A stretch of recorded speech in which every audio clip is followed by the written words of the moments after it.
security, and human rights. Today's commemoration is not the story of an institution. It's a story of thousands, perhaps hundreds of thousands of people who tried to turn hope in something real. The people who stood between war and peace and chose peace. The people who are risking their lives to deliver food in Gaza. The people who are supplying education materials to girls in Afghanistan. The people who not only wear the symbol of the United Nations, but are out there on the ground, showing how we are better together. This is why this is the theme of this 80th session, better together. It's more than a hot motto, it's a hard-won truth. It's our commitment for the next 80 years. Our commitment to not only hope for problems to vanish, but to find the courage to confront them. Better together means to act where action is hard, to choose dialogue and diplomacy when division is easier.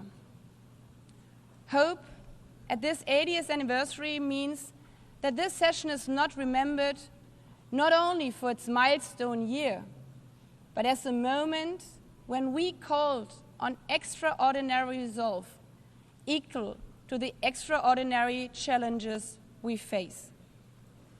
We owe this to the people, to the men and women, boys and girls who are not giving up, even in the darkest hours of war, who look still to the streaming blue flag for hope, the flag of our United Nations. Not perfect, not finished, but always better together.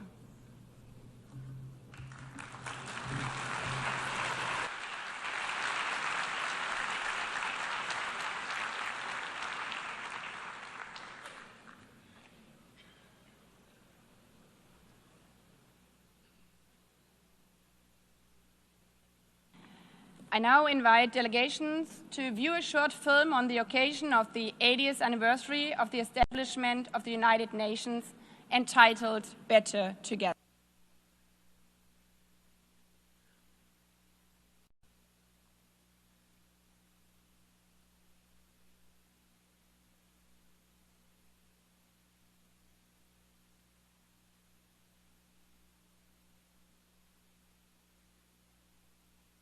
Chose peace.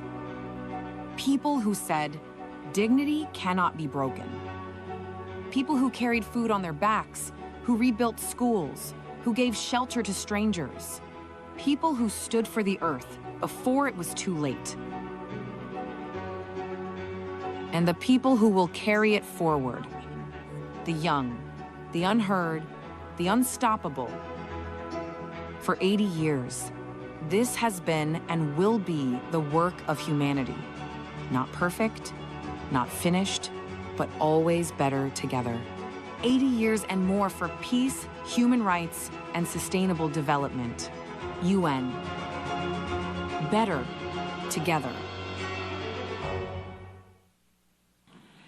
I give the floor to His Excellency Antonio Guterres, Secretary General of the United Nations.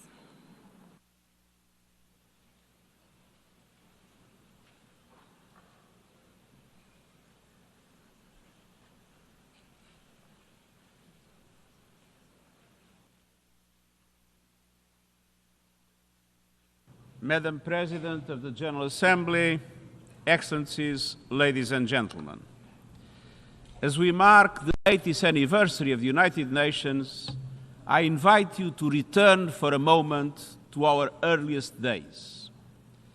When the organization first opened its doors, many of its staff bore visible wounds from war, a limp, a scar, a burn. One of them was Major Brian Urquhart, the second person to be hired by the UN. A British soldier during the Second World War. He had been blown up on a ship in the Channel. Witnessed the liberation of the Bergen-Belsen concentration camp and carried for the rest of his life the limp from a parachute that failed to open. He was not alone. Might quietly mention a bullet wound, a delegate, the shard of shrapnel still lodged in its chest. They had seen the worst of humanity, the horrors of the death camps, the cruelty of combat, cities entirely wiped out. And it was precisely because of what they had witnessed that they chose to serve peace. Excellencies, there is a persistent myth that peace is naive, that justice is sentimental, that the only real politics is the politics of power and self-interest. But those early staff were not idealists untouched by reality. They had seen war and they knew. Peace is the most courageous, the most practical, the most necessary pursuit of all. And in building the United Nations, they created something extraordinary, a place where all nations, large and small, could come together to solve problems that no country can solve alone.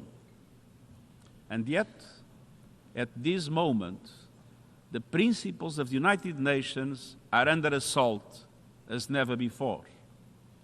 As we meet, civilians are targeted and international law trampled in Gaza, the Ukraine, Sudan, and beyond.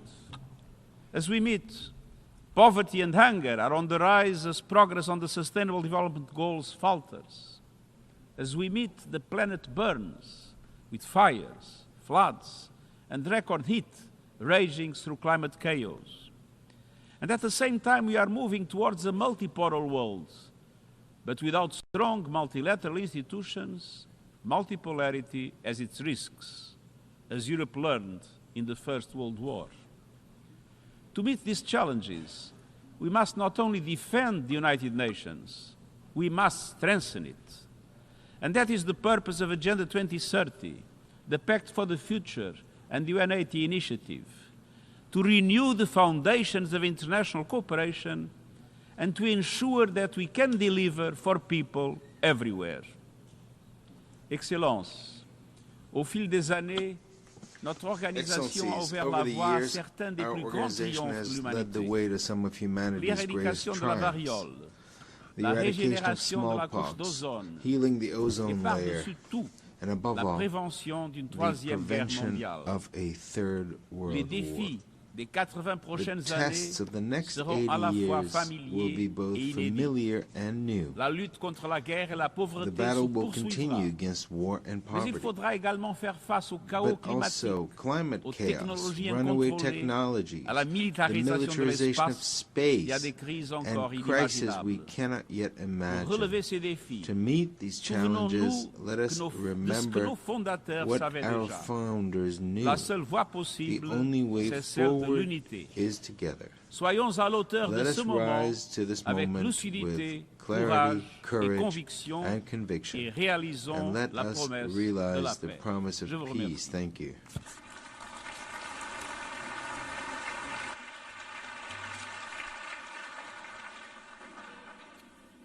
I thank the Secretary General. I have the honor now to give the floor to Her Excellency Ellen Johnson Sirleaf, former President of Liberia, 2011 Nobel Peace Laureate, and Africa's first elected female head of state, a champion of peace, justice, and democratic governments, a former United Nations staff member, and a steadfast voice for multilateralism.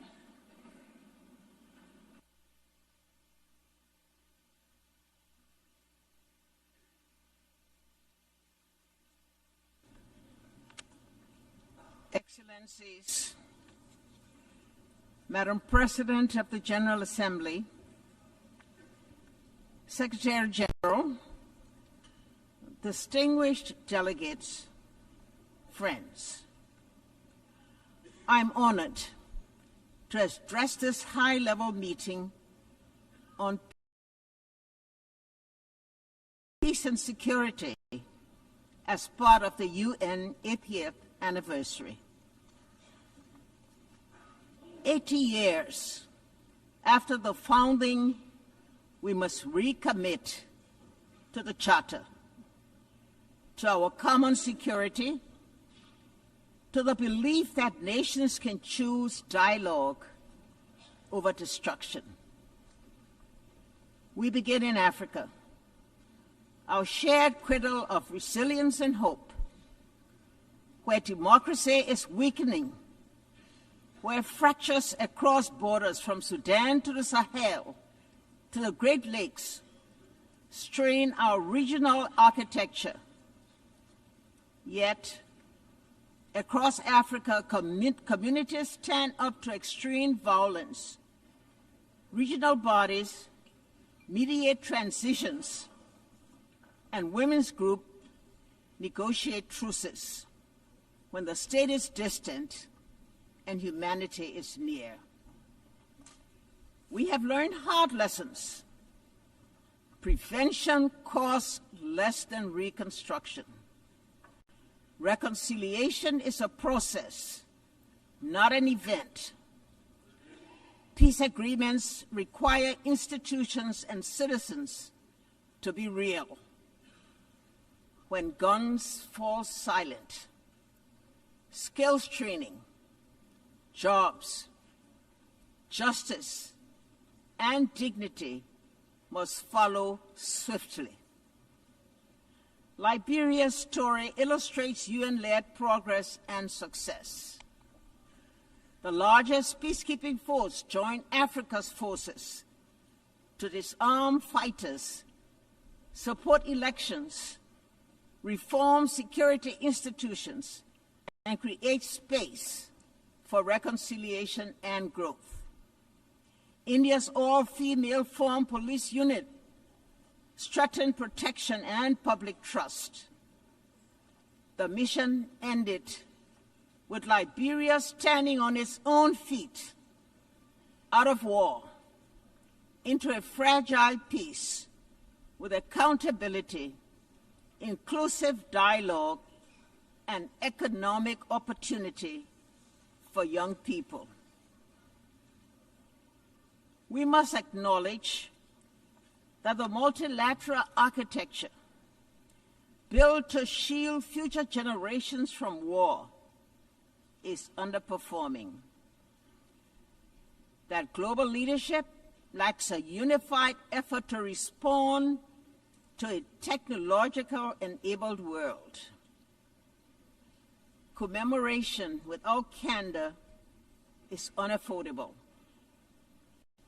The world asks whether this House will protect civilians and uphold international humanitarian law.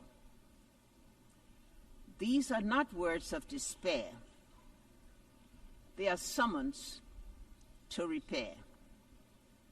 Our answer must go beyond words. It must translate into actions felt by a family in a tent, a nurse in a clinic, a child in school. A call for change, a renewed vision of collective security, and a broader approach to the triple planetary crisis and worsening inequality. The call for the new design of a new vision, better together, must ensure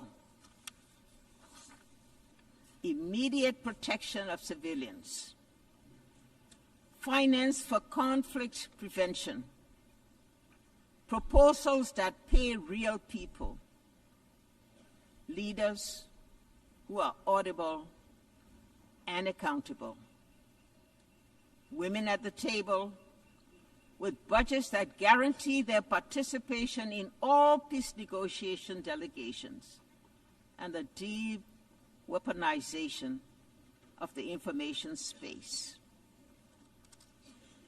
None of this is beyond our reach. It demands humility to listen, courage to compromise, persistence to implement. Peace is not built only in conference rooms, but in classrooms where girls learn without fear, clinics where mothers deliver safely, markets where youth find dignified work, courts where law is fair, and in daily acts of neighborly coexistence. 80 years on, the United Nations founding generation would ask if we are still worthy of the hopes inherited. Our answer must be yes. Not because the world is less dangerous, but because our determination is stronger. Better together. Your theme,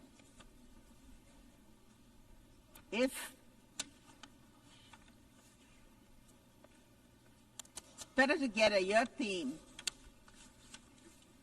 it must be a strategy. Regional bodies and the UN working together. Civil society and governments co-designing solutions. Women and men sharing power equally. Truth and reconciliation traveling the same road. Let us leave this anniversary with concrete commitments, funded priorities, and a timetable for action. Show those in shelters, standing in the bread lines, and awaiting news of loved ones that the United Nations, as it celebrates its 80th year, remains a place of peace, a place of refuge, a place of unity, and a place of hope. I thank you.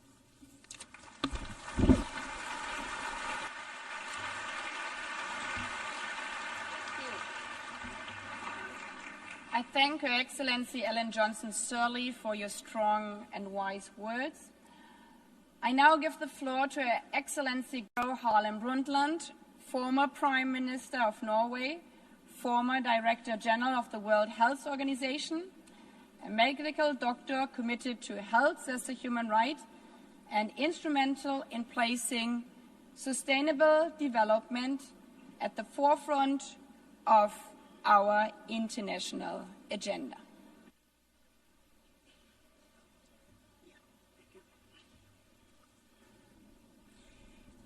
Madam President, Secretary General, Excellencies, ladies and gentlemen, it is a great honor for me to address you marking the 80th anniversary of the United Nations. I was born at the cusp of the World War II. My parents were both active in the resistance against the Nazi occupation of Norway, and we had to flee the country. Some of my earliest memories are from Sweden, where my parents worked for Norwegian refugees. And I grew up in a Europe where the ravages of war were still clearly visible, where millions carried terrible scars on their bodies and their souls. It is against this background that the UN was founded, not as a symbol, but as a solemn promise. A promise to equip humanity with legal and diplomatic tools to prevent wars of conquest and domination. a promise to enshrine universal human rights as a bulwark against totalitarianism, racism, and oppression. A promise to foster peace, development, and dignity for all people. So, Madam President, let me highlight two areas where the UN has made an undeniable difference that also are part of particular importance to me personally. First, sustainability. When Secretary General Javier Pérez de Cuellar asked me to chair the World Commission on Environment and Development, I accepted with great humility.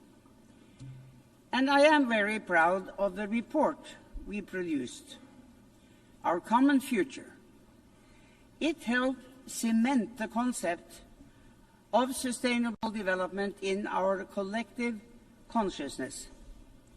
Thanks to UN-led efforts, we started charting a path towards economic development that does not destroy the basis of life for future generations, our climate and our natural environment. But we are today exceeding the planet's boundaries and approaching tipping points where there is no way back. Over 80% of the targets under the Sustainable Development Goals are today off track. Second, President, gender equality. During the UN's International Year Women's Year in 1975, I had just entered government for the first time. Many of my male colleagues hardly knew how to deal with me. In 1979 came the UN Convention on the Elimination of All Forms of Discrimination against Women. In 1981, I became Prime Minister for the first time. In 1995, 30 years ago this month, I delivered my address at the 4th World Conference on Women in Beijing. I spoke of the moral and economic imperative to end gender apartheid. I believed too optimistically that we would have come further by now. I did not foresee the intensity of the pushback that would come. Even today, there are countries where not a single woman sits in the highest decision-making bodies, including among the P5. But despite such adversity, the UN has methodically worked to strengthen the position of women through education, through microfinance, through work for sexual and reproductive rights and health, and through intense and effective advocacy work. With resolve and determination, we will get there in the end. So, Madam President, I have lived longer than most of you. I have witnessed the tangible differences the UN makes through economic upturns and downturns, political ebbs and flows. I have no patience for those who dismiss the UN as outdated. We are going through a time of great geopolitical shifts and impressive, but also frightening, technological development. The UN as our common hub for getting the facts on the table, debating and deciding on solutions, and acting is more important than ever. We owe that not just to ourselves, but to the generations to come. Thank you.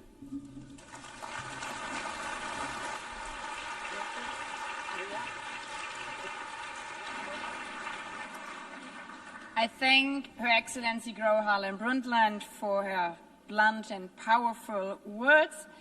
I have the honor now to give the floor to Ms. Maria Ressa, 2021 Nobel Peace Prize laureate, award-winning journalist, professor at Columbia University, co-founder of Rappler online news site, and a fearless defender of freedom of expression in the face of constant political harassment and arrests.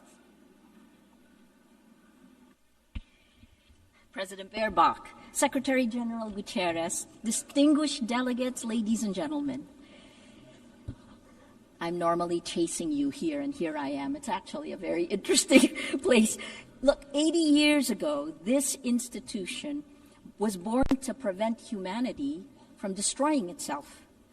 Never again, after fascism manipulated information, eroded truth, and dehumanized entire populations to enable genocide and global war.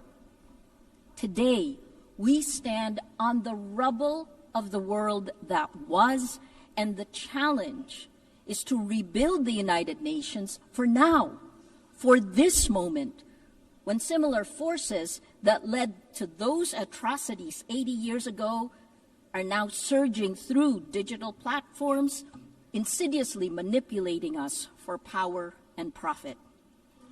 The biggest battle we face today is impunity, and it leads to our dehumanization in both the physical world, where wars rage from Ukraine to Gaza, and in the virtual world, where our minds and emotions are manipulated by surveillance capitalism for profit.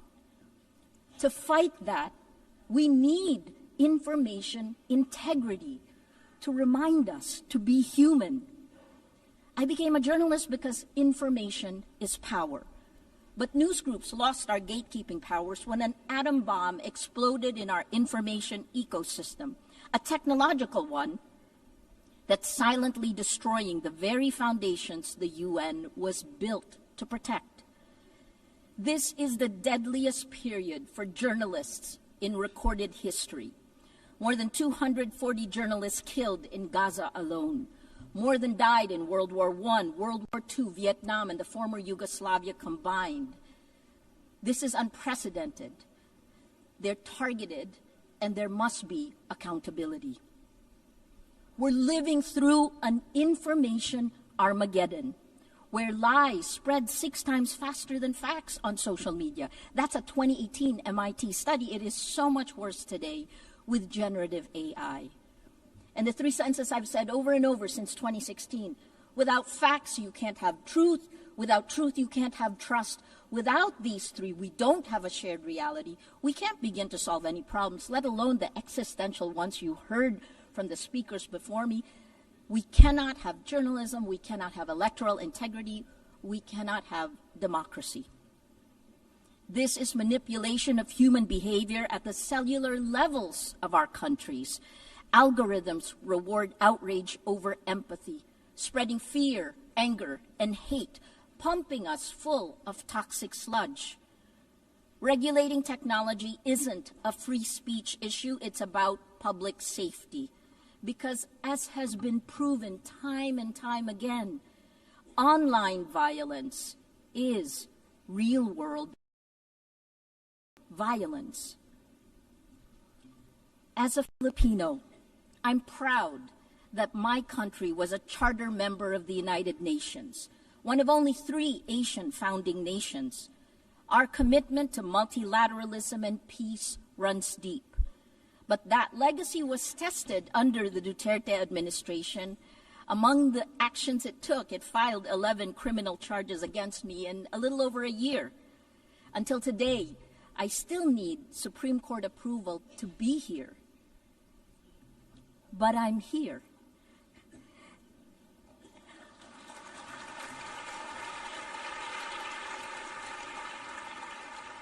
And my former president, well, he was arrested in March for alleged crimes against humanity and is detained at The Hague waiting for trial. Impunity ends. The rule of law, championed now by the Philippines as it chairs the 6th Committee on Legal Questions, ultimately prevailed. We moved to it. The trends are clear.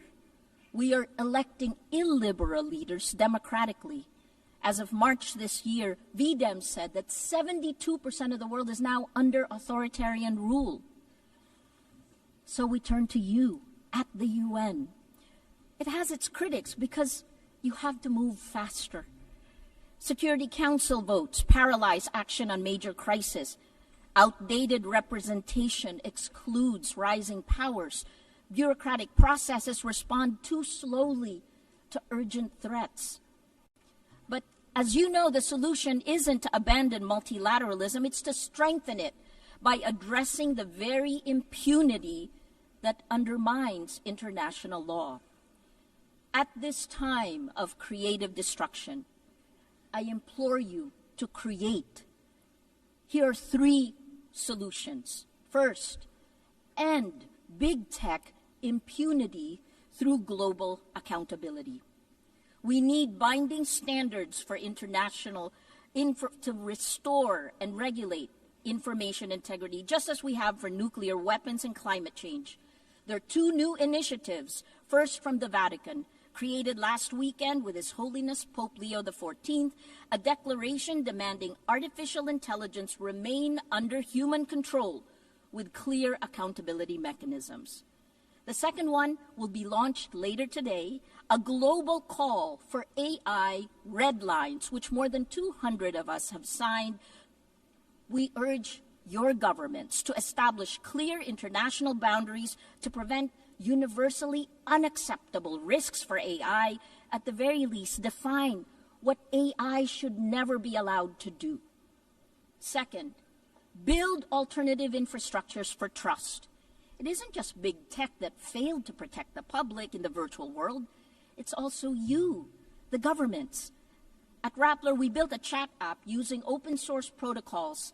Countries that care about data privacy, France, Germany, all their government websites are on the Matrix protocol. It allows real people to talk to real people without manipulation.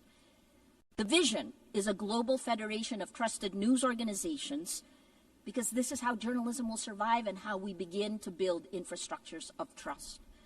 Finally, the third one, create. Create, that's our word today. Invest in comprehensive solutions. Let your imagination run. 3 examples that's happening now. More than 3/4 of UN members now recognize Palestinian statehood, showing that international law can advance despite impunity.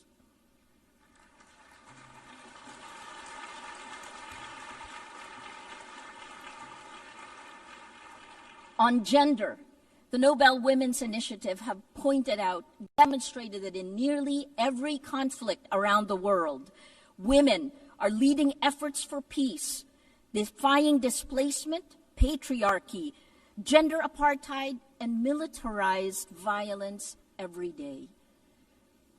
And finally, on Wednesday, Demokrasya Siempre, 20 nations will pledge to strengthen democratic institutions and fight for information integrity. More than 40 Nobel laureates we have gathered together to support this multilateral initiative led by the Global South. Information integrity is the mother of all battles. Win this, and we can win the rest. Lose this, and we lose everything. Please choose courage over comfort, facts over fiction, hope over fear. A lot has changed since the UN was created 80 years ago. But its values, peace, human rights, justice, rule of law, these are more essential today than ever. It is time to create again, to build better. Together, please act now before it's too late. Thank you.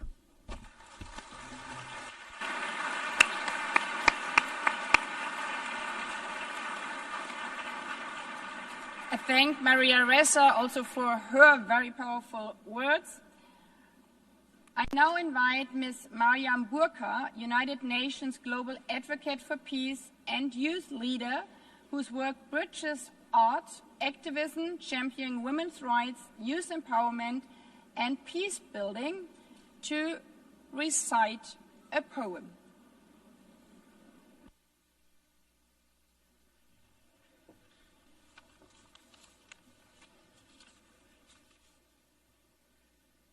The President, Secretary General, distinguished delegates, excellencies, good morning.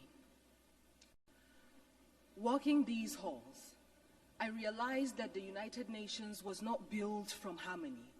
It grew out of the ashes of war and the grief watered by the collective memory of what happens when dialogue and cooperation fails. Its foundation is not peace achieved, but peace pursued, fragile, imperfect, necessary, not just worth fighting for, but requiring a fight. And today, 80 years on, we gather to honor what has been achieved. Nations rebuilt, walls of division lowered, millions lifted by the shared will. But these are victories worth remembering, but the story is unfinished. The cracks in the foundation calls us by hunger and war, and it begs the question, are we witnessing the collapse of conscience in real time? Because behind every pact, there are people. Behind every statistic, there is a story. And behind every commitment that we sign, there are lives depending on whether we honor our words or not. And so this is not the time to feel powerless, because yes, hope and despair can coexist in the same breath, because healing is not linear. The United Nations is not a monument, it is a mirror.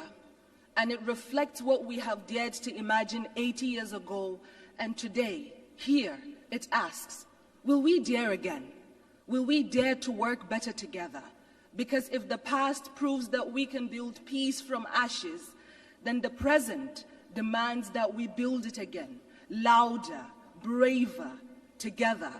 I speak as a global peace advocate, not because peace is easy, but because silence is complicity, and so I will not be silent. You know, I used to think that peace was a place, a final destination we arrive at after all wars have ended. But I have come to understand that peace is not a line that we cross. It is a choice that we make over and over and over again, especially when it is the hardest, especially when it feels far away. Peace is not a silence we force into people's mouths.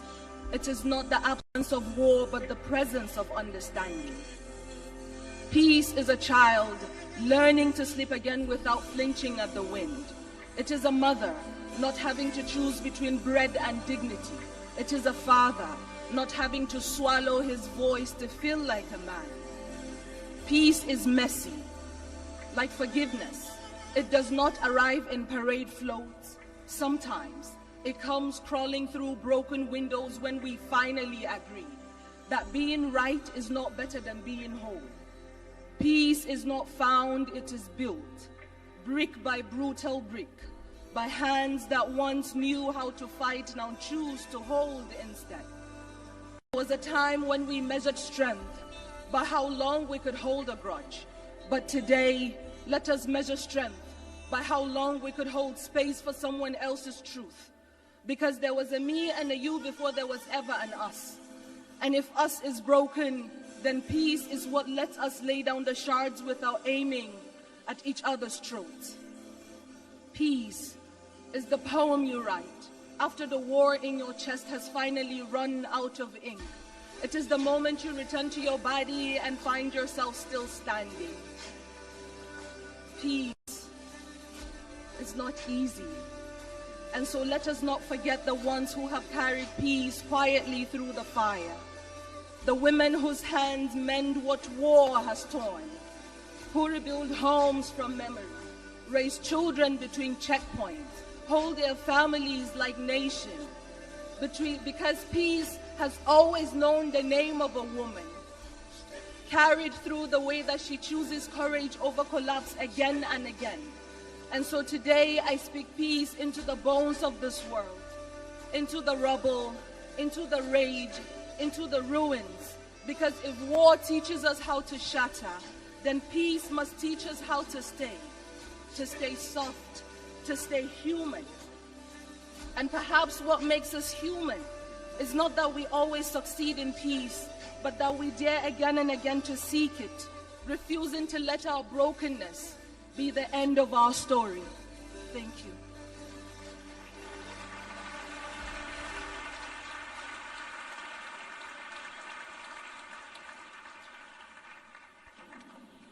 I thank Ms. Burkhan, and as we conclude and after listening to this beautiful poem, let me emphasize again, peace is only a word and better together is only a slogan until we embrace it. So I invite you to embrace and live up to be better together over this 80th session. This is not the story of an institution. It's the story of people. People who stood between war and peace and chose peace.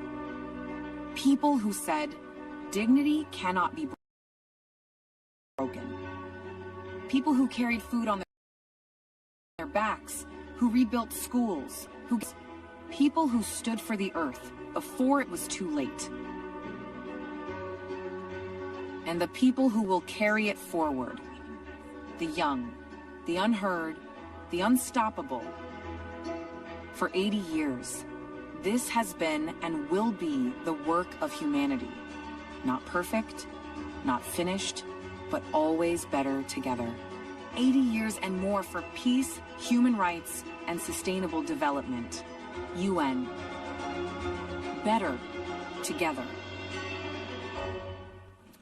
Before adjourning this meeting,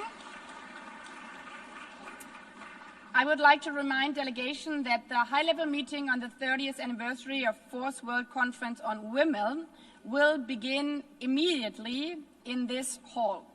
Delegations are therefore requested to remain seated while the stage is being prepared for the next meeting.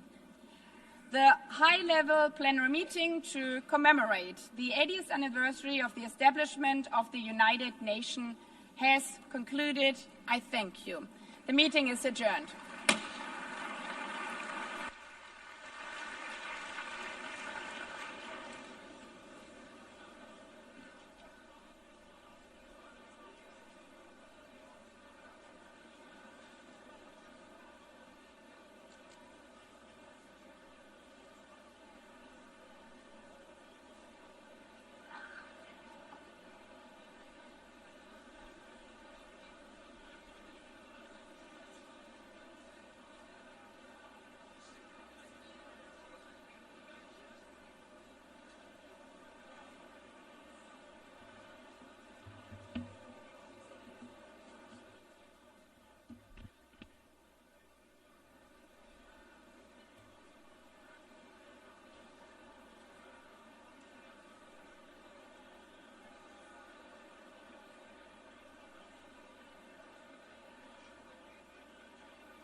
Distinguished delegates, please take your seats. We are going to start now.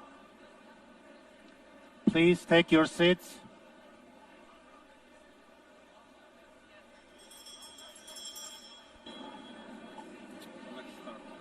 Good morning to those of you who just came into the room, and good to see the others again after our anniversary session. The high-level meeting of the General Assembly on the 30th anniversary of the first World Conference on Women is called to order.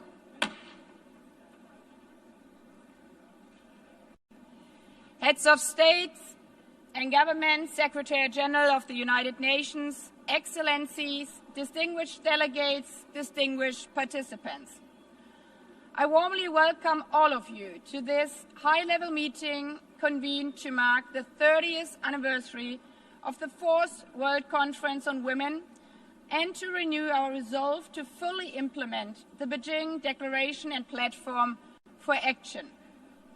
This high-level meeting is held on the theme Recommitting to, Resourcing and Accelerating the Implementation of the Beijing Declaration and Platform for Action to achieve gender equality and the empowerment of all women and girls, in accordance with General Assembly Resolution 79/288 of 7th May 2025.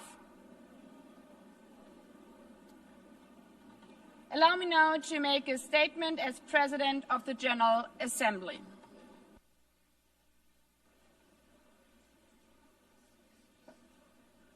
Please take your seats, distinguished delegates.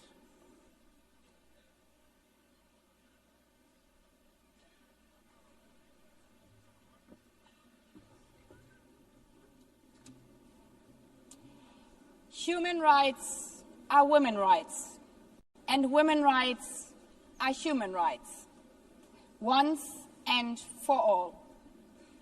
When these famous words were spoken by Hillary Clinton 30 years ago in Beijing, they were revolutionary. But if our daughters heard this today, wouldn't they rather think, why would women's rights not be human rights? Our daughters who are the fastest sprinter in their high school, our daughters who are CEO of an AI startup, our daughters who have watched their mothers become the first female president of the Marshall Islands, of Namibia, North Macedonia, Peru, of Slovenia or Suriname. All presidents joining us here today. For so many of you, of us here in this room, we hold these positions that when we ourselves were young seemed unattainable, but are now almost normal for the next generation. Because we stand on the shoulders of giants, on the shoulders of women who paved the way forward also for us.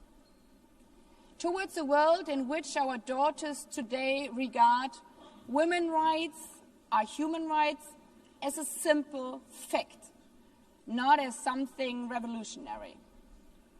Mr. Secretary General, Excellencies, feminist leaders, ladies and gentlemen, today we celebrate the courageous women who fought for every single phrase, for every single word in the Beijing Declaration.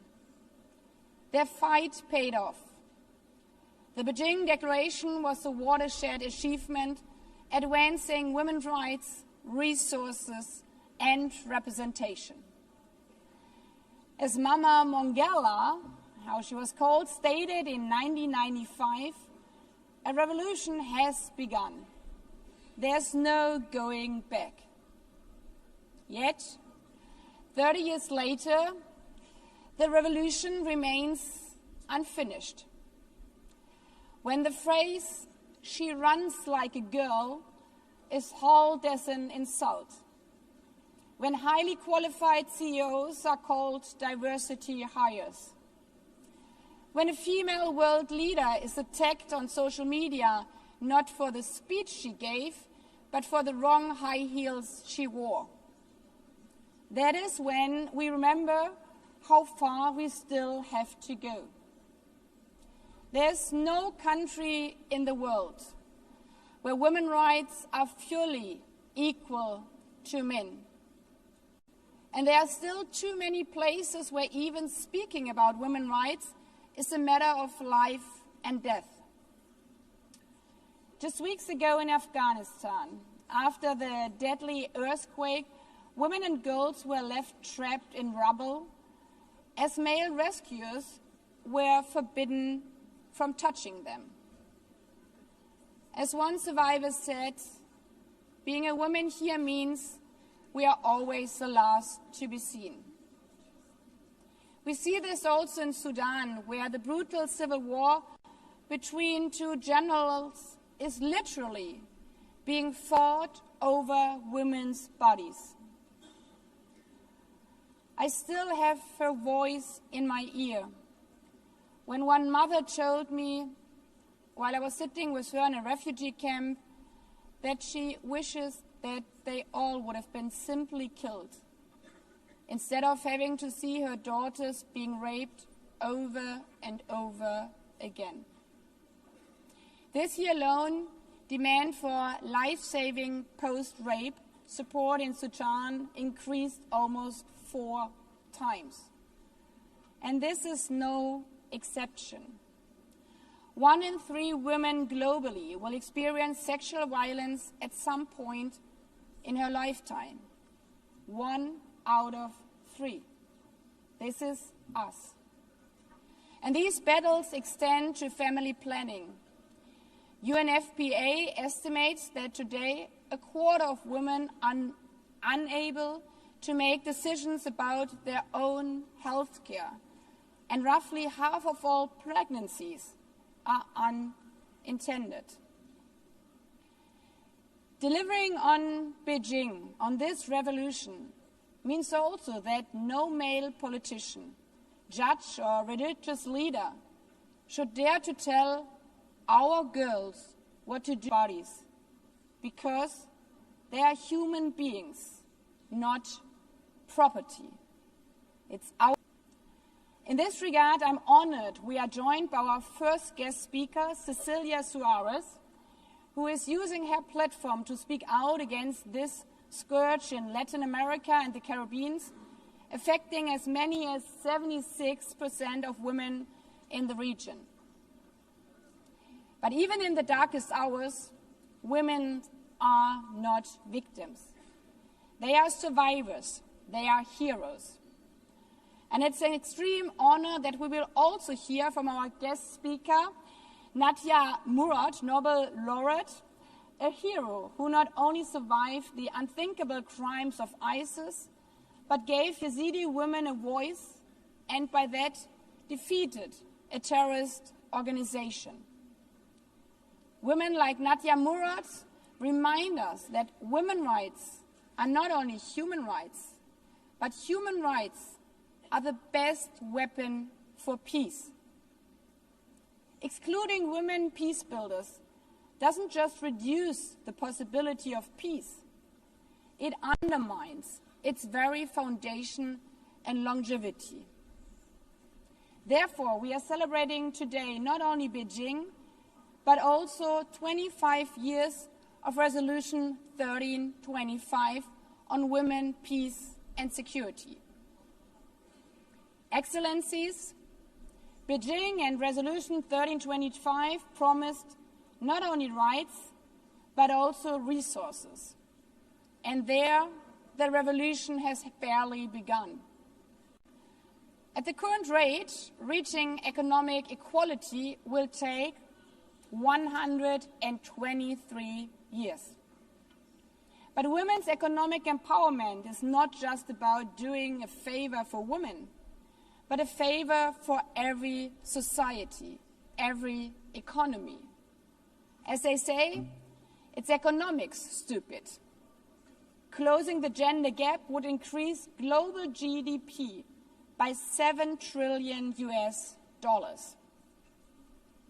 Which brings us to the third R, representation. We all know that when women are at the table, companies perform better, peace treaties last longer, and governments deliver more.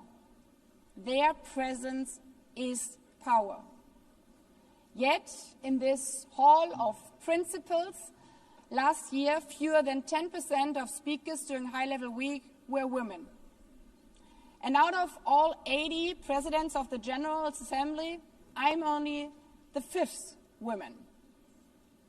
Not even speaking about the Secretary General, where in 80 years we have never had a female SG. This is not just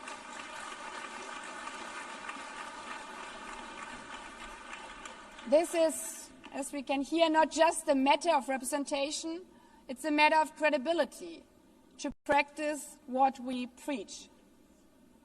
But it's not only who is leading, it is how we lead. Leadership means collaboration. The theme of this 80th session overall is better together. A motto which also guided Beijing, where so many women came together in networks like Femnet, led by Memory Kachamba, a guest speaker here also today. Ladies and gentlemen, today we celebrate this spirit of better together and the courage of the women who paved the path to Beijing and beyond. But tomorrow we go back to work. As female presidents, as male presidents, as Olympic sprinters, as CEOs, as ordinary mothers and daughters. And just in case, while finishing the revolution from Beijing, we might hear that contemptuous phrase, "you run like a girl," we should remember what little girls all around the world would do. Exactly that. Proudly run like a girl, fast as hell, even in high heels, showing that women's rights are always human rights, that they are our rights, our future.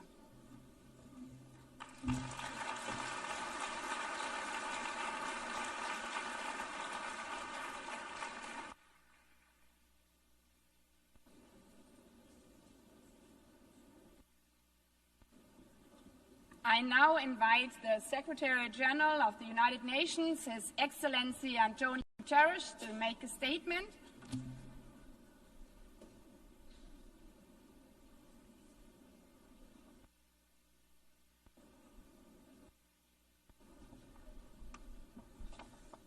Madam President of the General Assembly, Excellencies, dear friends.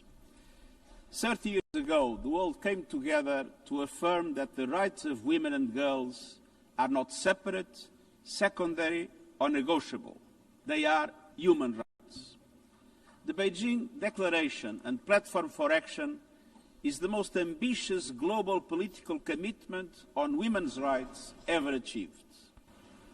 And it has helped to power advances in some critical areas: legal protection, political participation, education, maternal mortality, recognizing the need to tackle violence against women as a global priority, and more. But progress has been slow and uneven, and no nation has achieved full equality for women and girls.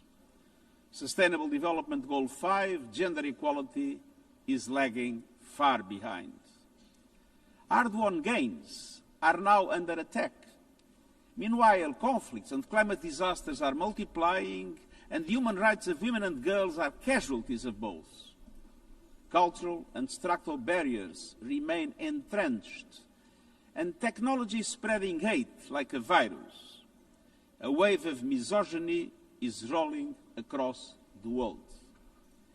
Let us be clear.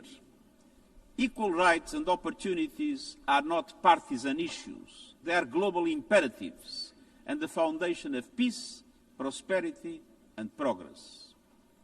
Excellencies, dear friends, in every region, every country, every community, women and girls are fighting for their rights, demanding freedoms, combating abusive practices, rallying for legal protections, and organizing to take their rightful place at the table in decision-making and peace processes.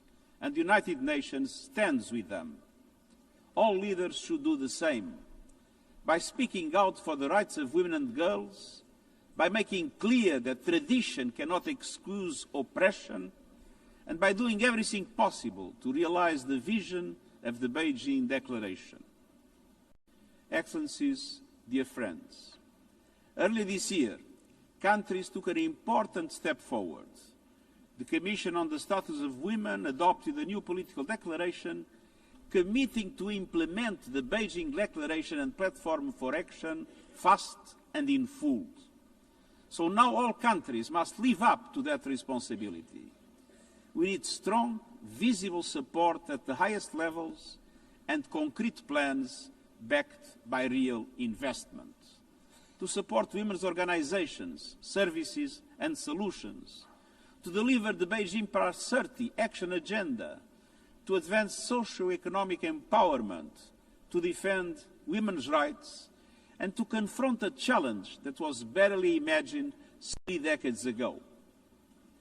Artificial intelligence is reshaping our world, but the transformation is unfolding in an industry dominated by men, shaped by biased data, and driven by algorithms that frequently reinforce discrimination.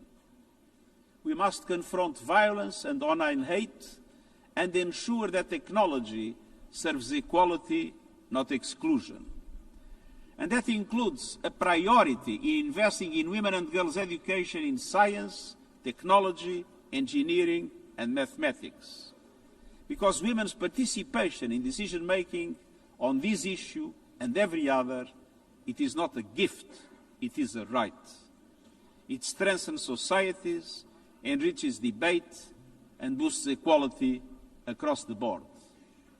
We must remove systematic obstacles to equality for women and girls. From discrimination to unequal pay and inequality before the law. We need universal ratification of the Convention on the Elimination of all forms of discrimination against women. Excellences, enfin, nous devons prendre des mesures proactives pour assurer la participation des femmes à la prise de décision à tous les échelons. Ici, aux Nations Unies, grâce à des efforts soutenus, nous avons atteint et maintenu la parité hommes-femmes parmi les cadres dirigeants. And allow me a brief explanation on this. Some think that we had to bend the rules in favor of women to reach parity. Totally wrong. The only thing we did was to guarantee that there was effective equality opportunities for women and men, and that the selection processes had not a misogynist bias. And the result was parity at the level of the high direction of the United Nations. Nous poursuivrons nos efforts pour parvenir à la parité dans l'ensemble de l'organisation, guidée par notre plan d'accélération pour l'égalité des genres. Excellence, il y a 80 ans, la Charte des Nations Unies affirmait l'égalité des droits entre les femmes et les hommes. Il y a 30 ans, la déclaration de Pékin consacrait les droits des femmes comme des droits humains. Aujourd'hui, dans cette enceinte, nous devons entendre comment nous comptez transformer ces ambitions en réalité. Faites entendre vos engagements, présentez vos plans. Ensemble, réalisons l'égalité pour les femmes et les filles, une égalité dont notre monde a tant besoin. Je vous remercie.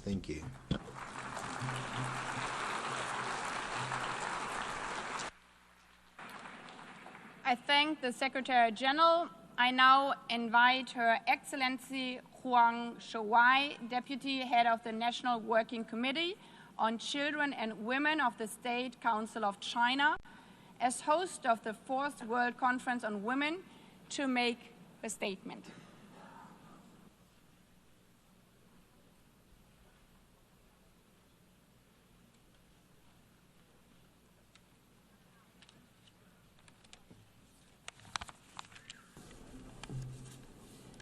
尊敬的主席女士， Distinguished 各位 Madam 同事， President, distinguished colleagues, 中方十分赞赏 China 联大召开会 commends 议 the General 纪 Assembly 念 for convening 北 this 京 meeting to 世妇 mark 会 the 30周 30th 年。 anniversary of the Beijing World 正 Conference 如 on 刚 Women. 刚主席女士所言， Just as what Madam 北京 President 宣言和行 stated, 动纲领 the Beijing Declaration 对 and Platform 女性 for 而 Action 言，它的重要意义 for 是 women 具有里程碑性的， has a 它 milestone 凝聚 kind 了 of 智慧 significance. 和力量， It is a 是 source 世 of 序引 wisdom 领 and 全球 strength, 性别平等 and 进 it 程 continue 的 to provide 行 a 动蓝图。 blueprint for action that continues to guide 30 global 年来， efforts towards 我 gender 们共同 equality. 见证了 Over 北 the 京 past 世 3妇会催 decades, 生的 the 巨大变 World 化， Conference on 从 Women 推 has 动 been a 法律 catalyst 变 for 革 tremendous 到 change, 完善 from 社会 advancing 服 legal 务， reforms to 从 expanding 增 social 强妇女 services, 权能 from 到 empowering 支持妇 women 女 to 参与。 enhancing their 各国 participation. 追求男女平 Countries 等的 have 行动 made 在 notable 普遍的 strides 加强， toward gender 无 equality. 数妇女 Countless 实现了 women 从 have 沉默 undergone 到 profound 发声， transformations, 从边 moving 缘 from 到 silence to 中 voice, 心， from the 从 margins to the 依附 center, 到 and 独立 from 的深 dependence 刻变 to 革，充分 independence. 彰显了 These 北京宣言 achievements 和行 testify 动 to 纲 the 领的历 foresight 史 and 远见 enduring 与 vitality 穿 of the 透 Beijing Declaration 时 and 空的生 platform 命力。 for action. 男女平等 Gender 不仅 equality 是人权， is not only 更 a 是实 human 现 right, 可持续 but 发 also 展的 a 有 powerful 力杠杆。 driver of sustainable development.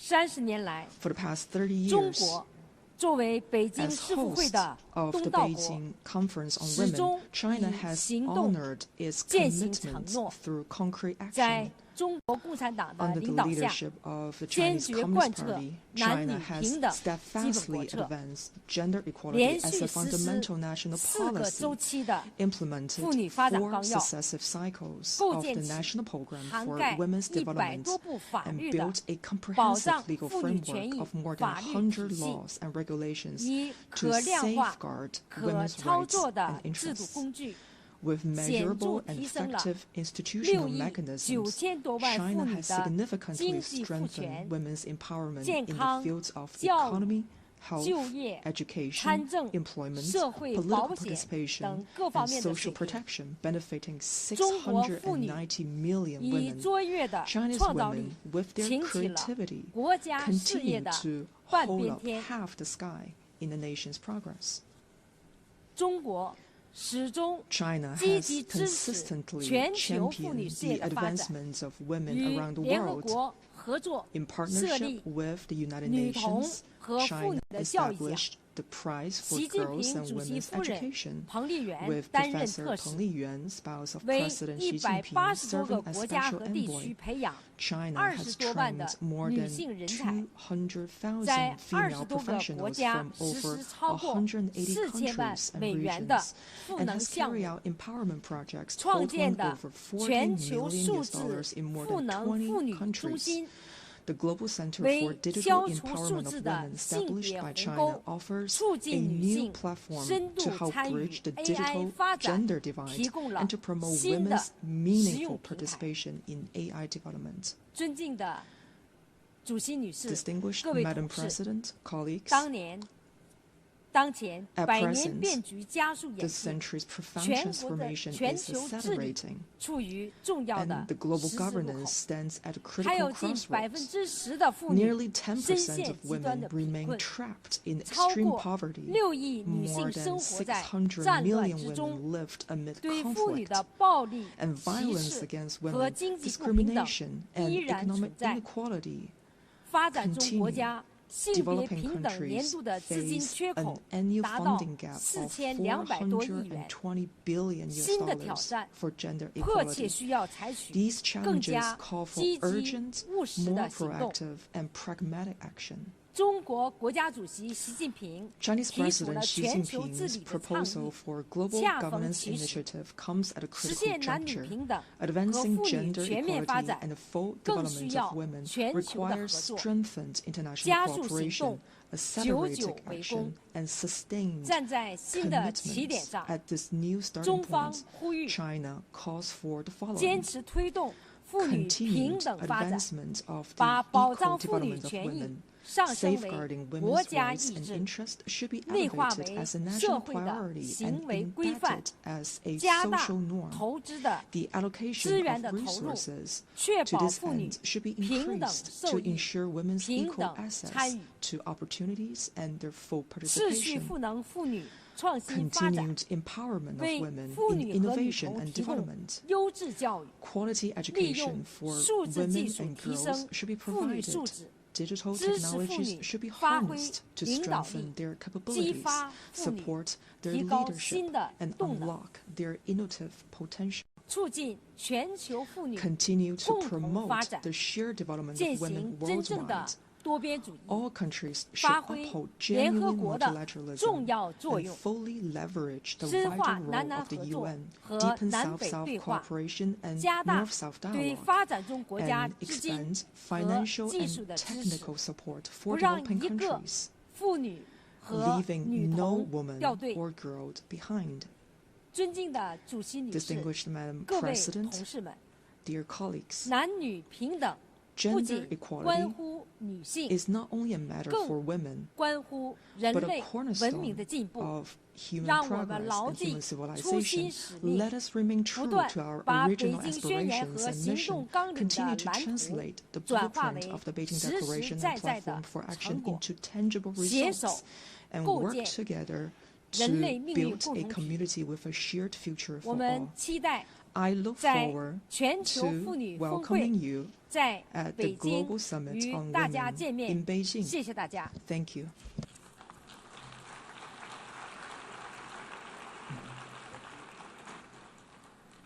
I thank the Deputy Head of the National Working Committee on Children and Women of the State Council of China.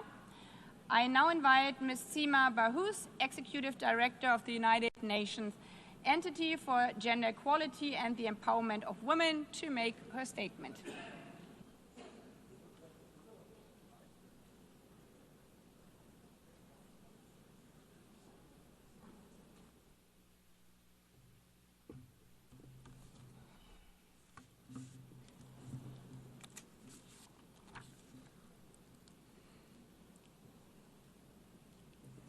Madam President of the General Assembly, Secretary General, distinguished heads of state and government, Your Majesties, ministers, excellencies. 30 years ago, the Beijing Declaration and Platform for Action changed the world.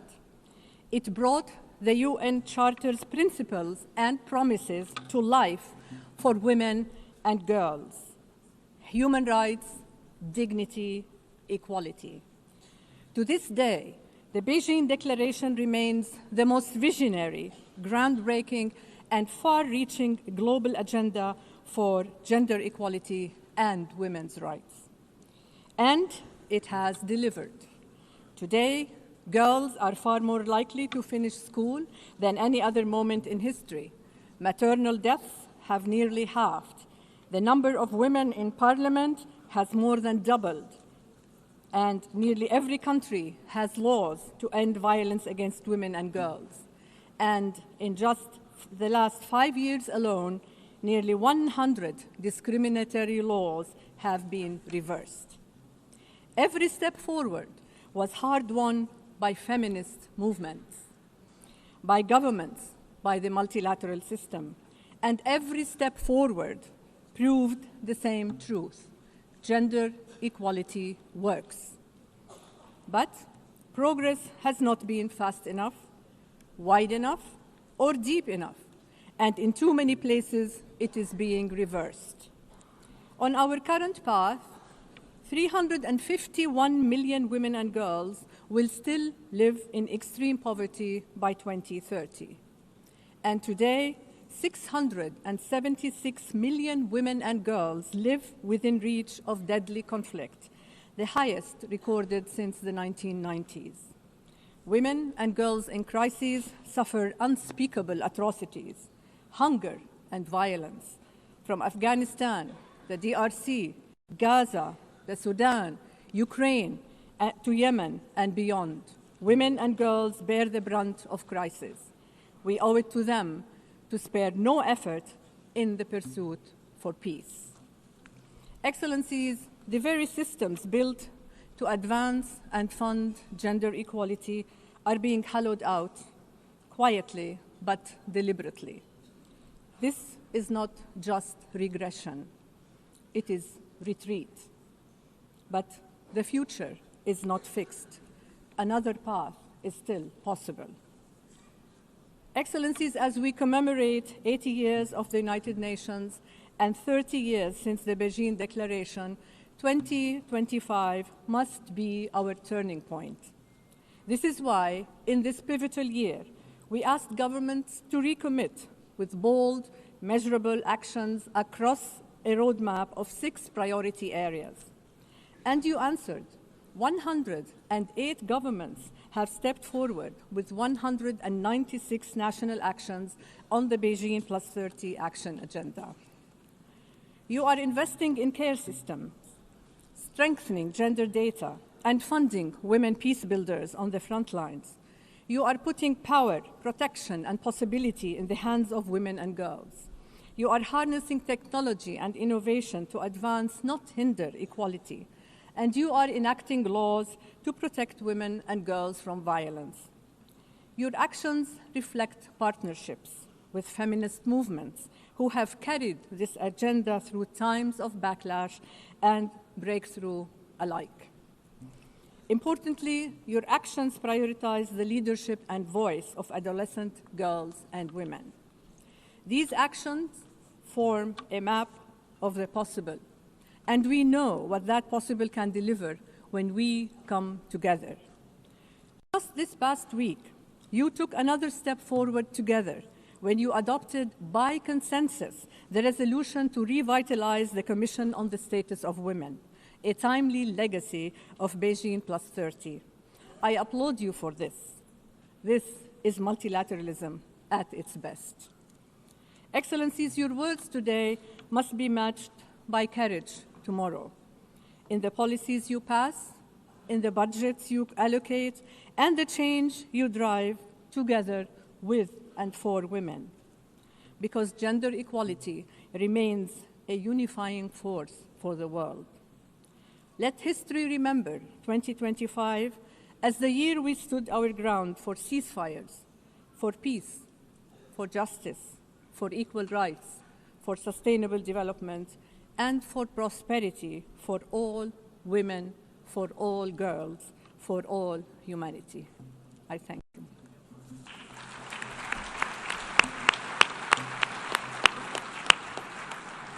I thank the Executive Director of the United Nations Entity for Gender Equality and the Empowerment of Women. I now invite Ms. Ke-80, Executive Director of the United Nations Population Fund, to make her statement.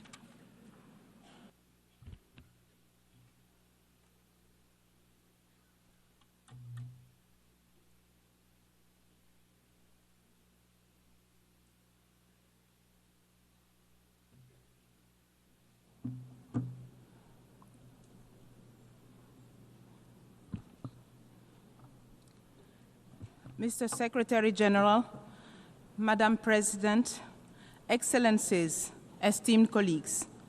30 years ago, in Beijing, the world pledged to achieve gender equality and women's empowerment. 1 year earlier, at the International Conference on Population and Development in Cairo, government affirmed that sexual and reproductive health and reproductive rights are a precondition for women empowerment and essential to dignity and development. Population, sexual reproductive health and rights, and gender equality are inextricably linked. Beijing and Cairo go hand in hand, mutually reinforcing and universal. Today, we gather not only to commemorate, but also to thank the member states for their effort. While significant progress has been made, it is fragile. Too many women still die giving birth. Too many women and girls are denied safety and opportunity. Millions of youth and marginalized people do not have their most basic needs met. And new threats are rising: climate change, increasing conflict, digital world where technology, including artificial intelligence, can be fabulous opportunities when used properly, instead of being weaponized against women and girls. Demographic shifts are reshaping societies. Rapid population growth in some regions, aging in others, rising migration. Systems are strained, inequalities deepen, reproductive rights come under threat. Excellences, je m'adresse à vous aujourd'hui en tant que nouvelle directrice exécutive de UNFPA. J'assume cette responsabilité avec humilité et détermination, déterminée à protéger les acquis, à défendre haut et fort les droits humains, à aller plus loin ensemble, afin que les promesses faites à Beijing et au Caire soient enfin tenues. Le Fonds des Nations Unies pour la population se tient à vos côtés, aux côtés de nos partenaires des Nations Unies, de la société in the United Nations, civil society, and particularly women's organizations and networks as they continue their tireless work to promote the rights and choices of women and girls in all their diversity. UNFPA's contribution to these efforts is unique. As a public health and population agency, we work to ensure that every woman and girl can live free from violence and decide freely on her future. Sexual and reproductive health and rights are the foundation of equality in our society, the best investment in the better, fairer world envisioned in the 2030 Agenda. Beijing and Cairo with urgent action. Under our Secretary General leadership, we look forward to delivering as one with our sister agency on the ground. Let us recommit to do better together and make sure that no woman should die while giving life. Let's invest in right and choices, the foundation of justice, prosperity, and peace. Merci. Merci. I thank the Executive Director of the United Nations Population Fund. I now invite Ms. Hala Haidar, Chair of the Committee on the Elimination of Discrimination Against Women, to make her statement.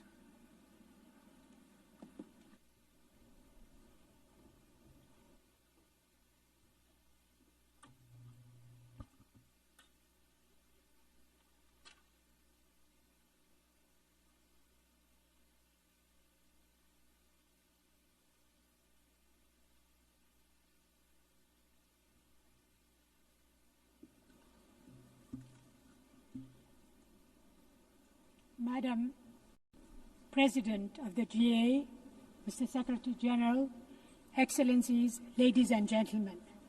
30 years after Beijing, it must be said loud and clear, gender equality is not a favor. It's not optional. It is justice, peace, and progress for all humanity. Beijing gave us a powerful blueprint. It mandated the world to tackle 12 urgent areas: poverty, education, violence, decision-making, among others, and it transformed global policies. We have made gains: stronger laws against gender-based violence, more girls in schools, and a growing recognition that women's rights are human rights. But let us be honest, we are at a crossroad. Around the world, we witness a backlash against women's human rights, their underrepresentation in decision-making, online abuse, and discrimination against women being coded into new technologies. Moreover, we are horrified by the impact of conflict on women and girls. This is why CEDAW, the committee and the convention, matters more than ever. Beijing gave us the vision. CEDAW gives us the compass. The convention is legally binding. It holds states to account and measures progress and turns promises into rights that cannot be taken away.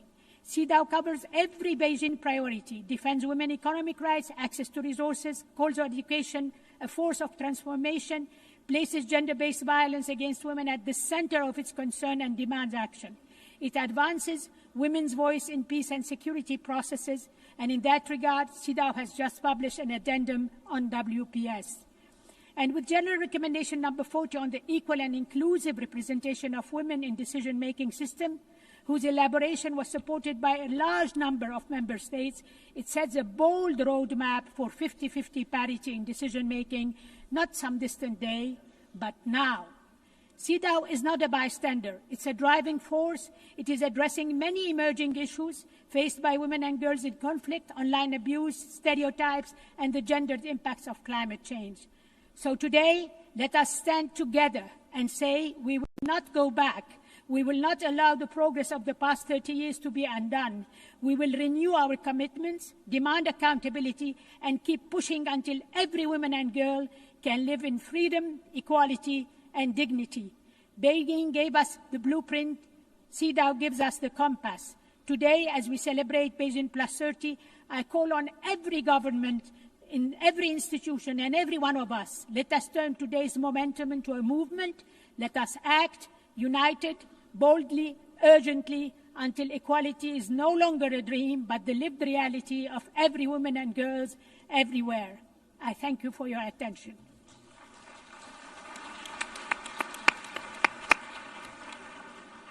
I thank the chair of the Committee on the Elimination of Discrimination Against Women. I now invite Ms. Claudia Flores, chair of the Working Group on Discrimination Against Women and Girls, to make a statement.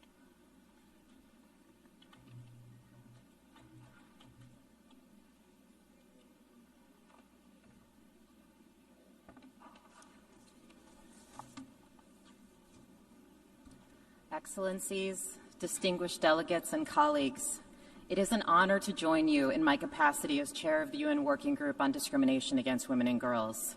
Thank you for including the working group in this landmark discussion. As we reflect on and reaffirm the Beijing Declaration and Platform for Action, we have both an opportunity but also a responsibility. We celebrate the gains of the last 30 years, recognizing that these victories, above all, belong to the brave women and girls human rights defenders who have pressed forward in the face of great restraints and risk. We also acknowledge the important progress achieved by member states in partnership with diverse stakeholders. As it marks its 15th anniversary, the working group has seen meaningful strides, from laws ensuring equal participation in public life, to reforms dismantling discrimination in family and cultural life, to new investments expanding women's and girls' economic rights. These advances demonstrate what is possible when states commit systematically to equality in all of its dimensions. Yet, we must also confront the reality that alongside this progress, and perhaps in response to it, a troubling wave of backlash threatens women and girls' rights worldwide, including challenges to the very concept of gender as the social and cultural norms and power relations we have built around sex. We see retrogressive narratives and policies designed to restrict rights and divide movements for dignity and equality. These are not abstract debates. They are concrete harms with grave costs for women and girls. In our most recent response, the working group, together with 30 independent mandate holders, issued a joint statement reaffirming the centrality of gender to the protection of human rights. Today, I urge states to act with determination to preserve international consensus and protect hard-won gains for women and girls. At the same time, we also recognize that these moments of challenge can be moments of opportunity. The working group remains committed to supporting states and stakeholders in advancing substantive gender equality as articulated in CEDAW. This year, through its forthcoming report on artificial intelligence and through the CREATE framework presented in its latest guidance, this framework offers a holistic and inclusive pathway to counter the gender backlash and to foster the transformation needed for a global community truly rooted in human dignity. Excellencies, while we celebrate the achievements of member states, civil society, the United Nations, all who are gathered here, we must also confront urgently and honestly what it will take to achieve gender equality. We can't afford another 30 years of effort only to see progress unravel. What is needed now is investment and political will to hold the line, the clarity to find ways forward amidst mounting challenges, and the integrity to trust women and girls as they continue to lead the way. Thank you.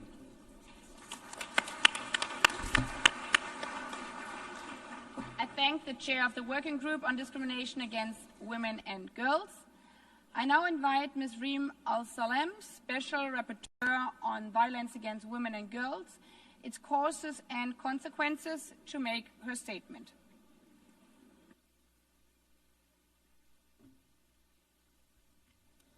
Madam President of the General Assembly, Mr. Secretary General, Excellencies.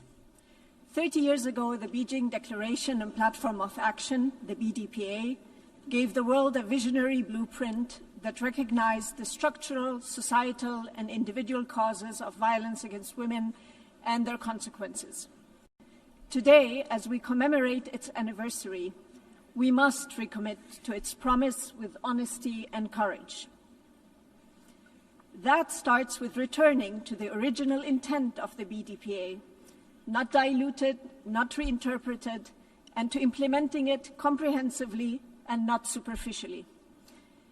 Let me highlight 6 commitments that are especially urgent and pertinent today. First, we must reaffirm women's inherent dignity and humanity. The BDPA mentions dignity 7 times and humanity 5 times, reminding us that women are not a subset, but are half of humanity. Yet today, those words have vanished from our policy language as though women's most basic worth and rights could be set aside. If we lose the language of dignity and humanity, we lose the foundation of equality. Second, we must reclaim the material reality of being female.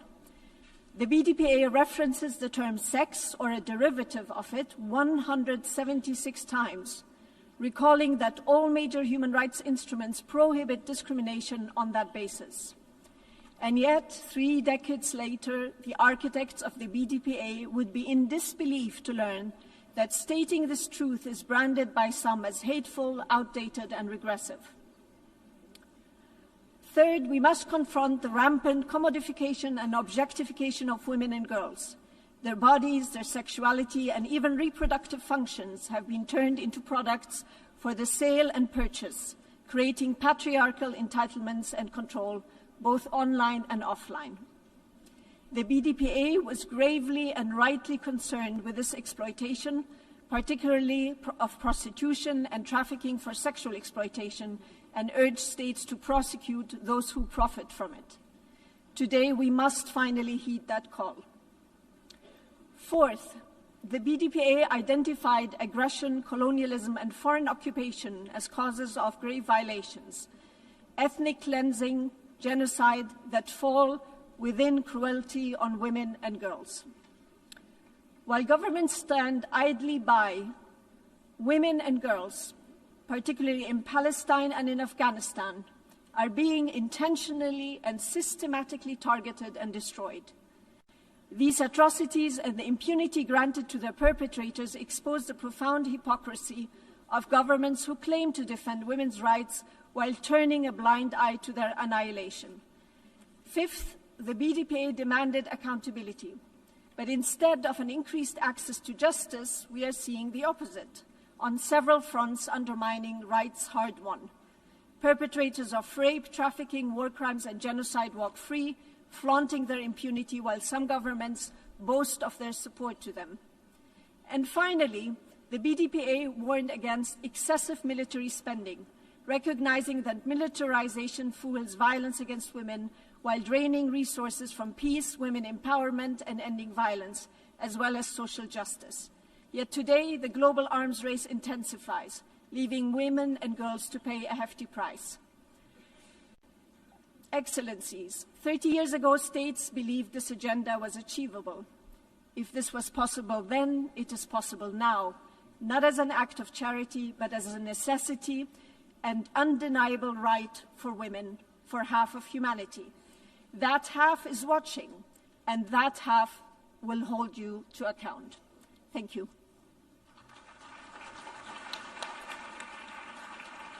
I thank the Special Rapporteur on Violence Against Women and Girls, its causes and consequences. I now invite Cecilia Suarez, UN Global Advocate for the Spotlight Initiative, to make her statement.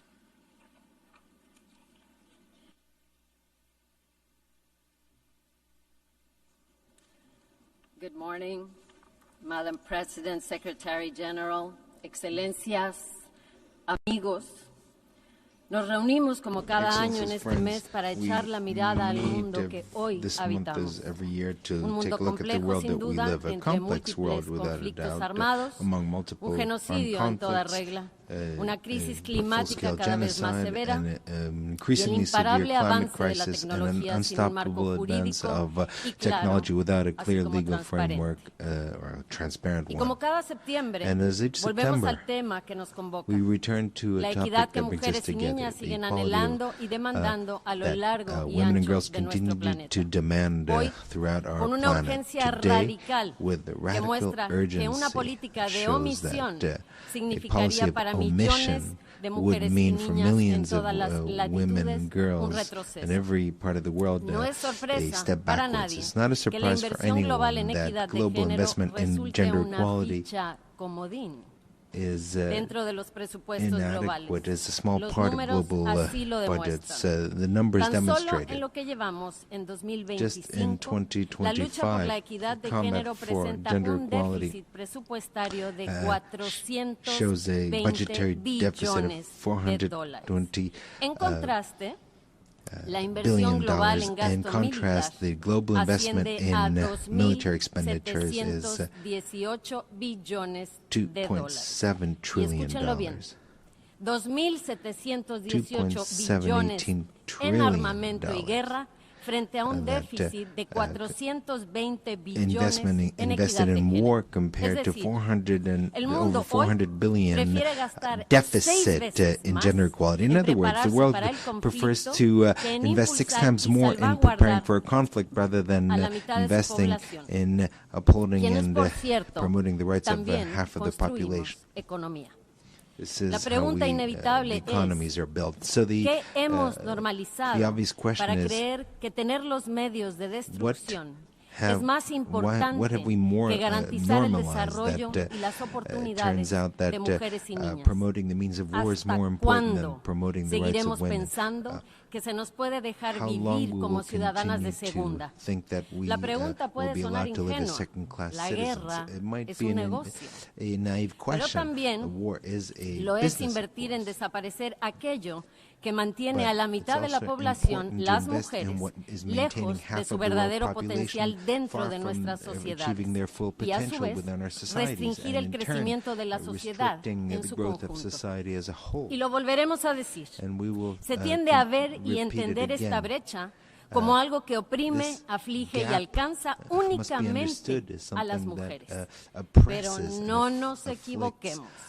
Preguntémonos, ¿qué es lo que realmente pierde un hombre cuando es educado y adoctrinado en el aparente privilegio de su masculinidad? ¿Qué es lo que tanto tememos sea visto y reconocido en ellos? La duda, la ternura, su verdadera fragilidad o su capacidad para sentir. Podría también mencionar que el 90% de las organizaciones trabajando en pro de las mujeres han sufrido recortes financieros durísimos este año. La situación es crítica. Por lo mismo, seré muy concreta. Se necesitan recursos, reformas y liderazgo. La iniciativa Spotlight ha demostrado con sus mecanismos, programas y marcos jurídicos que es posible obtener resultados positivos y concretos en esta lucha. Es liderazgo lo que se requiere de quienes hoy están aquí. from those who Un are liderazgo gathered here, que impulse reformas leadership y that que con fosters hechos reforms, se and that comprometa a invertir with conscientemente facts en la makes it lucha possible por la igualdad. to truly Por invest último, in the fight for a los equality, with escépticos actions rather. les pregunto, And lastly, to ¿de those who are verdad creen skeptical, I will que ask, nuestro paso do you por really este plano de la believe that existencia es tan extenso, tan largo, como para priorizar actos de destrucción frente al camino del avance colectivo donde todas y todos investing in avancemos destruction juntos? instead of investing Piénselo. in efforts that Thank make us all progress together? Thank you. I thank Ms. Suarez, and now I invite Ms. Memorio Kanshamba, Executive Director of the African Women's Development and Communication Network, to make a statement.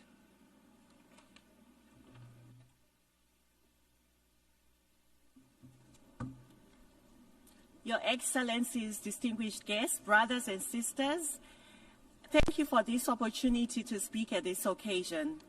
I stand before you not as a one voice, but many that carry the breath of African women and girls, from the mountains of Kilimanjaro to the shores of Dakar, the streets of Harare, and the villages of Mali. 30 years ago, the Beijing Declaration, lit a flame. Women and girls danced. We sang together. The moment was not only symbolic, it was sacred. It was a covenant. And yes, there has been progress in the areas that Your Excellencies eloquently discuss and share on care work, gender-responsive budgeting, on women, peace and security, on the girl child, and climate justice. But let us be honest, even though this has entered the discourse has not delivered. There's been persistent and deliberate gaps, particularly the chronic underfunding of national gender institutions and the many sectors that shape our lives: health, education, agriculture, livelihoods, as well as public service provision. We have seen the erosion of women's organizing and feminist movements. We have seen reversals of hard-won gains and rights undermining our demands and struggle. We African women and girls demand bold, transparent, and participatory accountability. We insist on inclusion of women and girls in all their diversity. Civil society is not the enemy of the state. We are co-creators of development. We are guardians of democracy. We are the architects of liberation. The backlash that we face is not just against gender equality. It's against the truth. It is against freedom.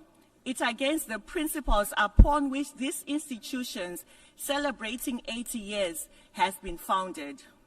We must affirm feminist principles that offer real alternatives to the broken system. Ubuntu, our shared humanity and interdependence. Reparative justice for colonialization, debt, and climate harm. Africa each year loses close to 60 billion through illicit financial flows. These are funds and resources that can make a huge impact on women's rights and gender equality. Your Excellency, we also face a lot on our peace as a continent, on the dignity, on the extraction that we see of critical resources in the name of advancing climate transition. We see systematic violence. 80 years of the United Nations, we must not still be debating the relevance of gender equality and women's rights. Not in this generation, not after 30 years of Beijing, not after decades of the struggle.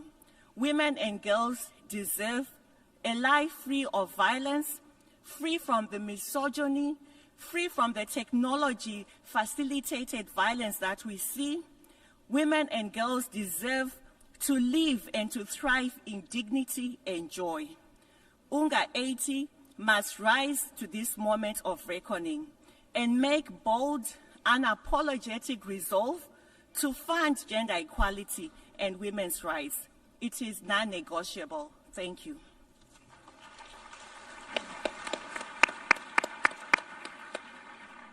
I thank Ms. Kachamba. I now invite Ms. Nadia Murad, Nobel Peace Laureate and founder of Nadia's Initiative, to make her statement.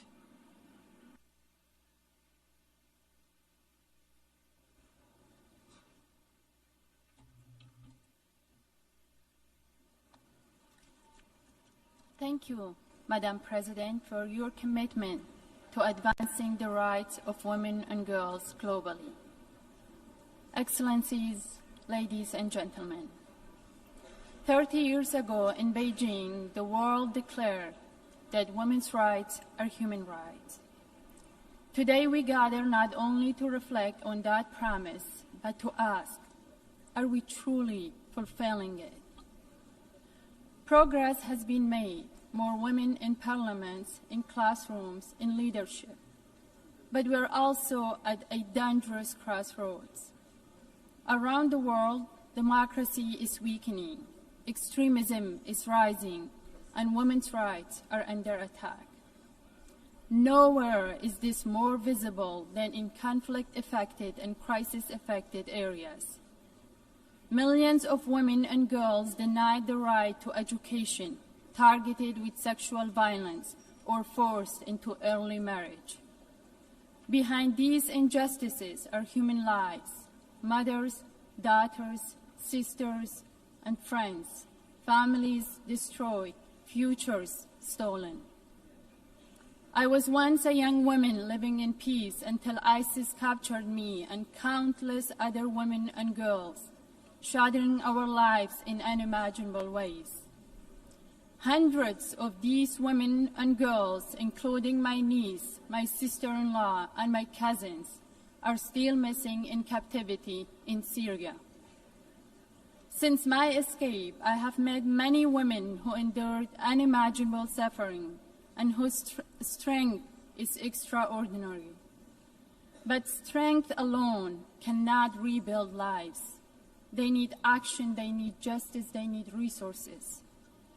And yet, women's organizations, the lifeline in times of crisis, remain underfunded and excluded.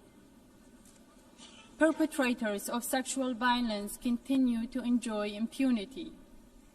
Equally urgent, the international community must hold accountable regimes, groups, and governments that deny women and girls the rights, those that legalize child marriage, restrict education, or enact discriminatory laws. Justice must extend beyond individuals to the system and structures that perpetuate inequality. If we are serious about the Beijing Platform for Action, then we must do three things. Fund the women's organizations on the front lines, guarantee women's full participation in peace and security, hold perpetrators and oppressive systems accountable, because impunity should never be an option. These are not just policies, they are promises we owe it to every woman and girl. Sustainable peace is impossible while half of humanity's population is silenced or targeted with violence. 30 years after Beijing, reflection is not enough. We must accelerate. The next generation of women and girls deserve to inherit no more promises, but the reality of equality, justice, and dignity. Thank you.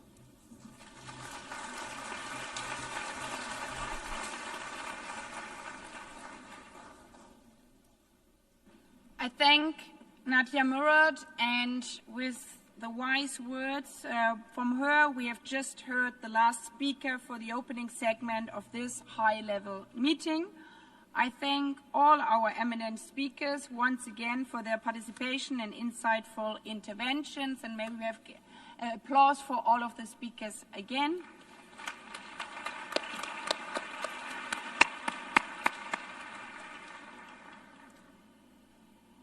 Heads of state and government, ministers, excellencies, distinguished delegates, distinguished participants.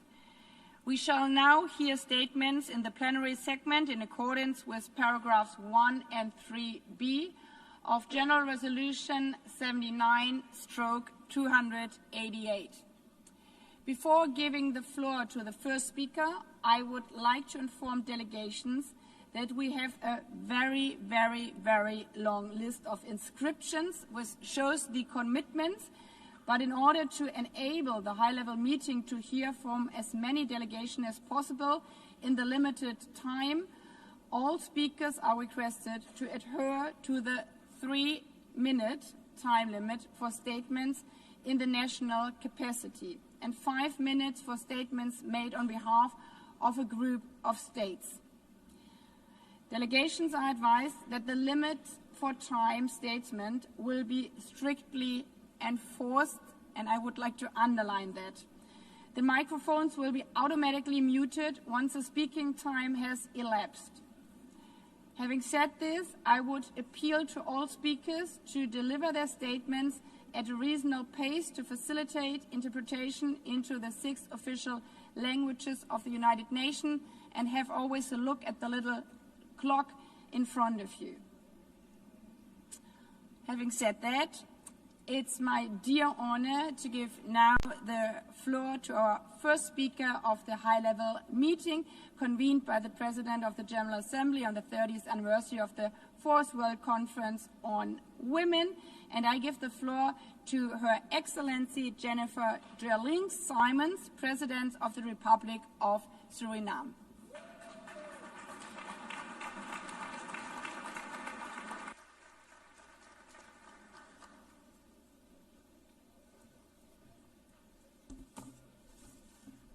Excellencies, it is with great honor and responsibility that I stand here as the first female president of the Republic of Suriname and also the first member state speaking today as we commemorate the 30th anniversary of the 4th World Conference on Women. This historic occurrence in my country has not only cracked the glass ceiling, but more importantly paved the way for particularly girls to dream about something that was perceived uncommon only about 3 decades ago. Today, we celebrate the work and advocacy of many pioneers at both political and intergovernmental levels in bringing the cause of women's empowerment and gender equality to the center of the global agenda.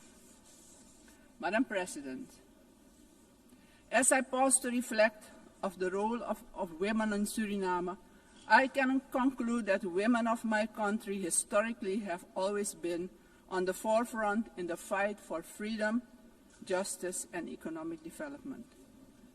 Suriname remains committed to the Beijing Declaration and has made gradual progress in strengthening legislation, advancing gender-sensitive policies, and implementing programs to address persistent inequalities.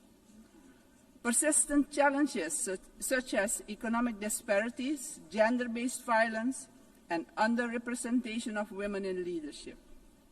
These must be addressed with renewed urgency and vigor. We also face new and have to address new challenges, like the negative influence of social media on the self-image of many girls and young women. In closing, Madam President, Suriname reaffirms its unwavering commitment to advancing the rights, empowerment, and full participation of women and girls in every aspect of life. As a priority action, my government commits to further improve access to STEM education for girls and the protection of women and girls against gender-based violence. Advancing gender equality means progress in achieving sustainable development for all. Working as equals, living as equals, as women and men, we are better together. Thank you. I thank Her Excellency, and again, congratulations for being the first of your kind, the first female president of Suriname. Congratulations.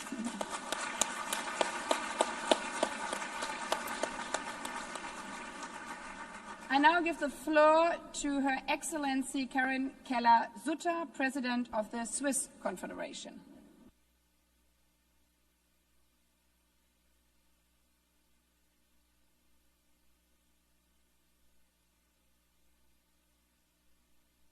Madame la Présidente, Excellences, Mesdames et Messieurs, la déclaration et le programme d'action de Beijing sont aujourd'hui encore notre boussole. Car l'égalité de genre n'est pas une option, c'est un droit humain universel et un catalyseur de développement économique. Malgré le chemin parcouru, les défis restent importants aussi en Suisse. Avant tout, la violence contre les femmes demeure une réalité inacceptable. Certaines inégalités salariales persistent en particulier parce que les mères ne sont pas pleinement intégrées sur le marché de l'emploi et parce que les femmes sont encore trop peu nombreuses aux postes de décision. 30 ans après Beijing, notre objectif reste intact. La Suisse a pris des mesures concrètes pour mettre en œuvre les droits inscrits dans notre Constitution et dans nos engagements internationaux. Une stratégie nationale pour l'égalité entre les hommes et les femmes adoptée en 2021. Des réformes législatives majeures ont renforcé la protection des victimes de violences de genre, notamment l'adaptation de la définition pénale du viol et l'inscription du stalking dans le code pénal. En novembre prochain, nous lancerons une campagne nationale contre la violence de genre avec un message clair: l'égalité protège contre la violence. À travers sa politique étrangère, la Suisse s'engage pour garantir l'universalité des droits des femmes et l'égalité de genre, en priorité la participation économique et politique des femmes et la lutte contre la violence basée sur le genre. Madame la Présidente, Excellences, Mesdames et Messieurs, les crises récentes ont entraîné un recul en matière d'égalité des genres. En effet, les acquis des dernières décennies sont aujourd'hui menacés dans plusieurs pays. Or, des solutions ont été formulées depuis longtemps dans différents instruments multilatéraux. Aujourd'hui, nous devons nous appuyer sur ce cadre normatif international et nous engager pour sa mise en œuvre. C'est là le meilleur moyen de protéger les individus et d'assurer le développement des sociétés égalitaires. La démocratie et la prospérité économique en dépendent. Ensemble, transformons la vision de Beijing en réalité. Je vous remercie.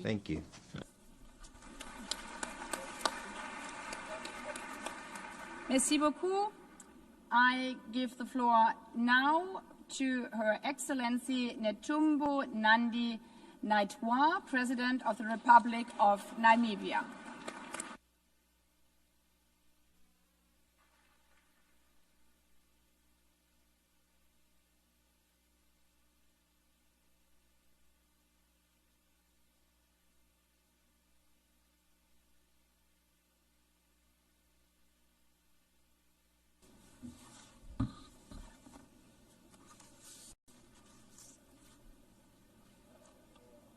Madam President, gender equality and women empowerment have been key priorities for Namibia's government since our independence in 1990.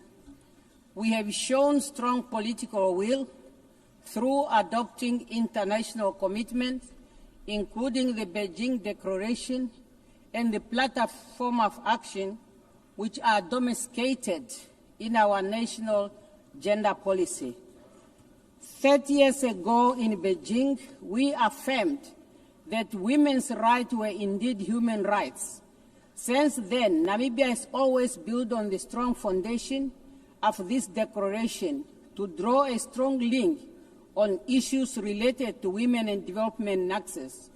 Our progress in the area of political inclusion and legal frame are grounded in this and underpinned our deep commitment to achieve progress for empowerment of women. As a result of this, Namibia closed 81.1% of its gender gap, ranking 8th globally and first in Africa as per the 2025 World Economic Forum Global Gender Gap reports. As President, I'm happy to highlight our historical milestone. Namibia now has a female president, vice president, Speaker of the National Assembly, and Secretary General of the SWAPO Party, the ruling party in Namibia. And women hold 57% of the cabinet, including key ministries such as finance, health, education, international relations and trade. Madam President, as we reflect on our progress, we are also aware that our work is far from to be done.